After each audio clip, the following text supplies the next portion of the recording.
Alright, so what did I do this week? Before this week, I already had a generator working that I would press a button in FreeCAD and it would create a split ring planetary gearbox. Normally, you're missing the second sun in those, but what this search function does is it actually looks specifically for the planetary gearboxes where the sun is valid in both cases. That way, the split ring is much more stable since that sun can now handle a lot more, can handle the normal force between those two gears. So those planet gears are sitting stably between there and there and they don't twist inwards. Should make it much stronger, hopefully. And the split ring gearbox, I can get 1 to 200 ratios on like two planetaries, which normally you can get like 1 to 5 ratios or 1 to 8 at most on a planetary, which is 1 to 64 for two. So it makes it a bit smaller, and that runs relatively quickly, but if I were to increase this, then it starts taking up a bit more time, so it's gonna like 4 times as much, I guess. Oh, half a second. Still, that is closer now that I can have a different sun gear.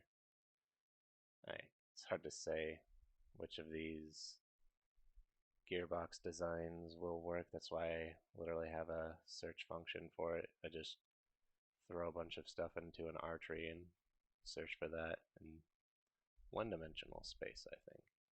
And here's the thing that creates it. It uses FreeCAD gears a lot.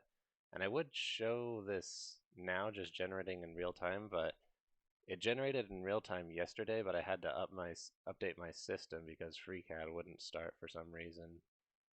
So now I try generating that and it takes about like a minute or so per gear, and nobody wants to wait for that. But yeah, that's that. So that's what I already had working. Right now, for this week, I've been working on a UI for creating those things. So here, we can enter some maximum diameter you want for the whole gearbox there, like let's say 2 centimeters, and internally stored as millimeters.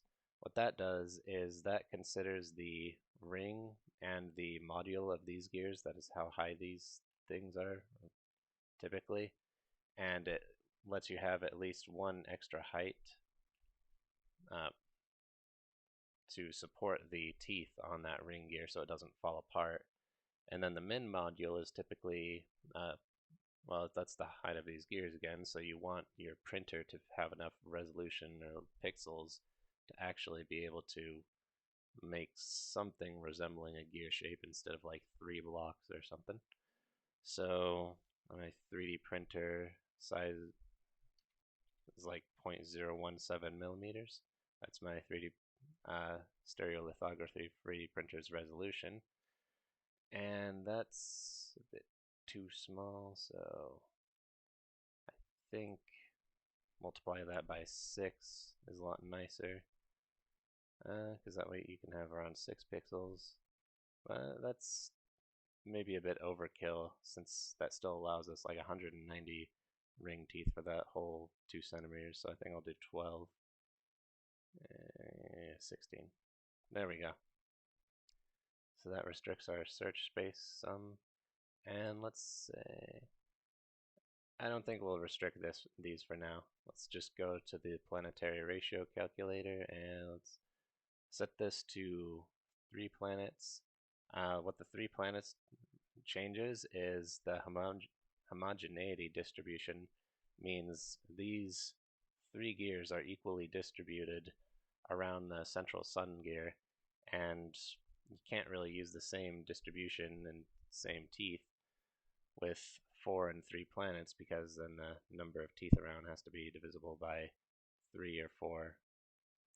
So, not exactly, but basically. So, and then number of options here. Well, let's just run this 1 to 5 for now. So this will reduce it to a fifth of the speed. Here we selected 1, so only the equivalent options. So one is more of a maximum number of options here. It means if you have exactly equivalent options, it's going to return all of those because no real telling which one you want. Typically, you want fewer sun, fewer teeth total. So plant teeth and sun teeth being low here are good. But if you have like a fixed input or output for that you don't really want, then you can sometimes change between those. And absolute value also includes the negative, so if you don't care about it going backwards because you have another gearbox afterwards. So that creates a lot more, and now we have the fixed as ring, input as carrier, output as sun, which I wouldn't really want to do. I'd really prefer the sun as the input. So let's go back and set the sun as the input, because it's just kind of nice to put that on. And then let's see what we got. So we still got input. Okay, looks like I'm going to have to fix that. Output sun. Yeah, that's going to need fixing. Well, this is about halfway through the GUI anyway. But with planetary gearboxes and the ability to select a lot of teeth, you can get some very precise ratios, like pi here. And yeah, 3.1428 is pretty close to pi. 24, 41. And then, well, at least we know that works, but let's select some more options. There we got input sun, output carrier. We got some good ones. And I think that's some more I didn't check. That's pretty much what I got working in terms of calculations and automatic calculations in the GUI. I think I'm going to add something here that will let you select your input torque and output torque that you want, or your input speed and output speed in terms of RPM, and then just auto calculate the gear ratio. And then you can press this calculation button and get something useful there.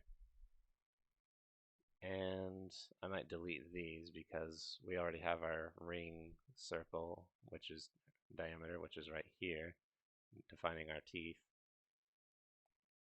And I don't know, well, I might make these checkboxes, I'm not sure, because you don't necessarily need to follow them, but it is a lot easier to generate the gearboxes when they can be equally spaced. Next up, so what that did is that generated the two-dimensional spur gear, but in real life we actually need this thing to have depth, and it needs to have the exact amount of depth that will allow the teeth to not shatter. And you can calculate that by setting your input torque and a few other parameters.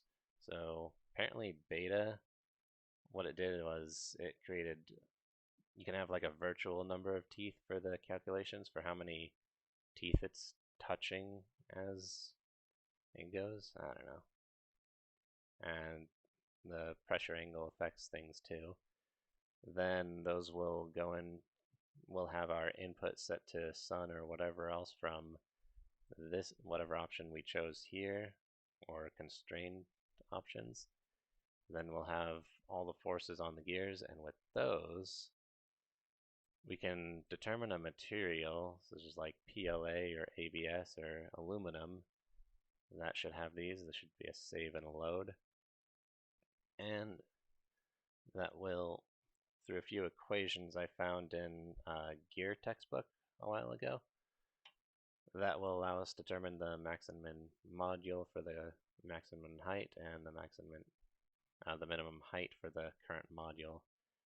And then we can actually choose whichever module and height we want, and that will tell us the safety factor we have. And typically a good safety factor is apparently 150% of braking.